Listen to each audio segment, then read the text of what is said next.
Hello guys, in today's video I'm gonna show you how to turn on messages on your email notification settings on your account on Pinterest. Easy and quick.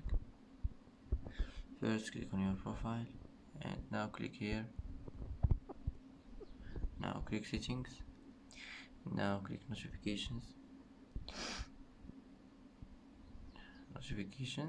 Now click email and here you will find it, messages. Just click on it and it will be turned on, and that's it for today. And that's it for today's video. If you like this video, don't forget to like and don't forget to subscribe. I hope this video is helpful for you, and thanks for watching until the end, and see you in the next video.